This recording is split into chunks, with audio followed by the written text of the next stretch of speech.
Hello, everyone, and welcome back to Fluento, Everyday English for Real Life.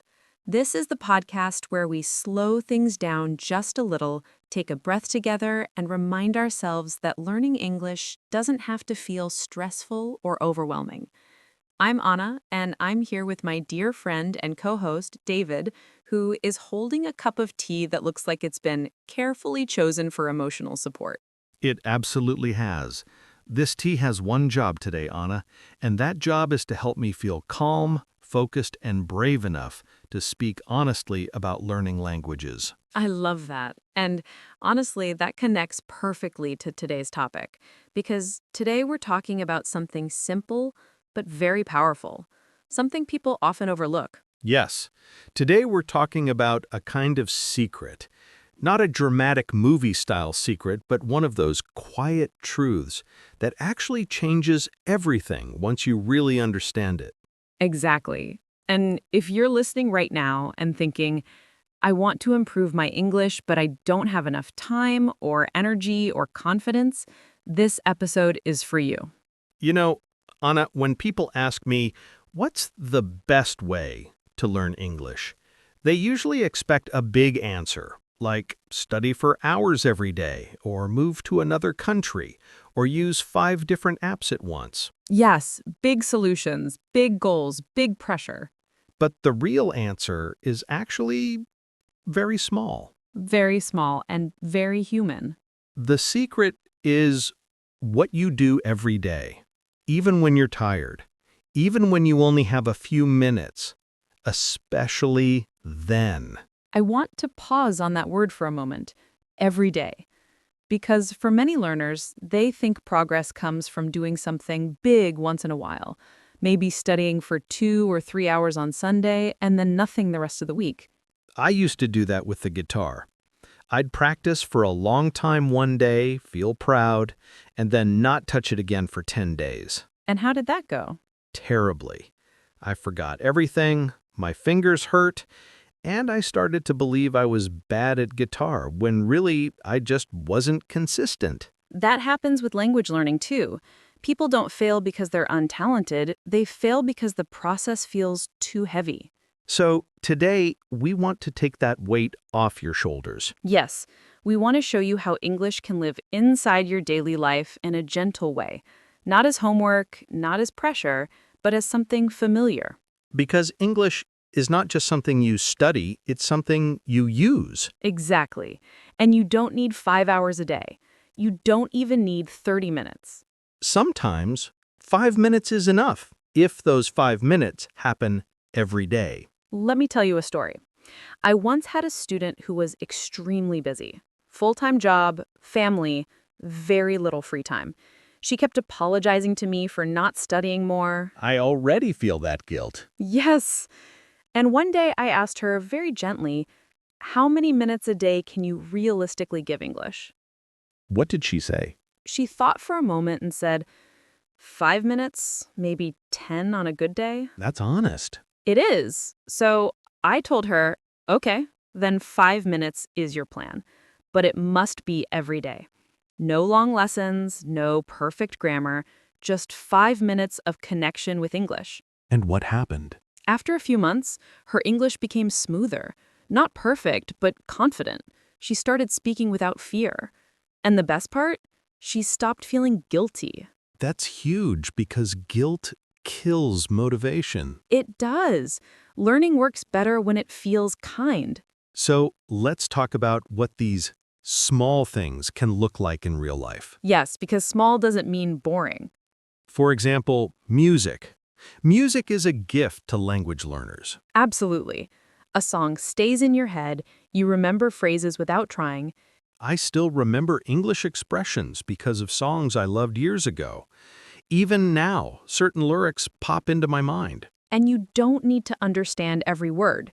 That's very important to say. You can just listen. Maybe you listen while cooking, or walking, or sitting on the bus. And then one day, a phrase suddenly makes sense. That's magic. Another gentle habit is watching short videos. Short is the key word.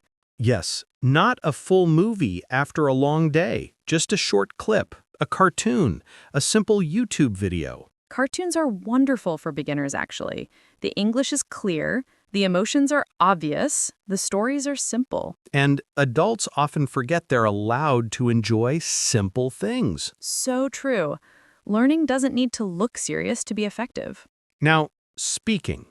This is the part that scares many learners. It does, because speaking feels public, exposed. But here's the secret. You don't need another person to practice speaking. You can speak to yourself, And yes, it may feel strange at first. but it works. You can describe what you see, what you're doing, how you feel. I'm making coffee. I'm tired today. This weather is lovely. Simple sentences are powerful. They help your brain think in English. And there's no judgment, no correction, just practice.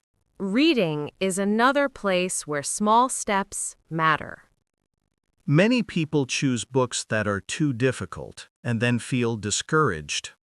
Children's books are not a step backward. They are a smart tool. Pictures help meaning. Short sentences give confidence. Even 1 page a day is wonderful. And writing, people think writing must be serious. But 1 sentence is enough. Today, I felt happy. I cooked dinner. I watched a fun video. That's real English. That's life. Vocabulary is another area where people try to do too much.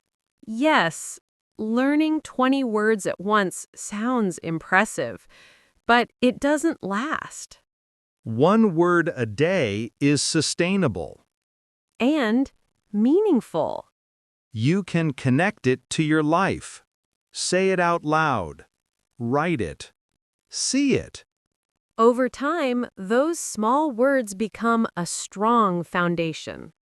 You know what all of this builds? A habit. Exactly. And habits are powerful because they don't depend on motivation. Like brushing your teeth. You don't ask yourself if you feel motivated. You just do it. That's what we want for English.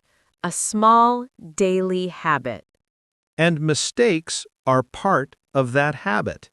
Yes, mistakes are not problems.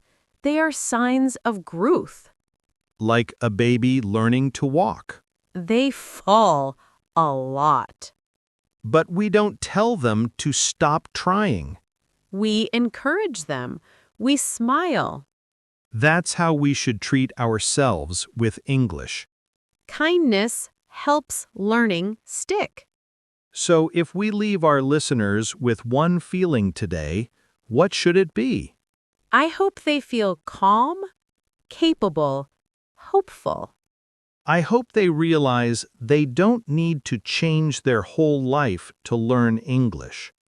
Just add 1 small English moment to the life they already have. And enjoy it. Yes, if it's fun, you'll return to it. And before we say goodbye, we want to invite you to do something small today. Just 1 thing. Listen to a song. Say 1 sentence. Learn 1 word. And if you'd like, write it in the comments. Tell us what your small step will be. Learning English is not a race. It's a journey. And every small step counts. We're so glad you're walking this path with us. Thank you for spending this time with us. Keep practicing.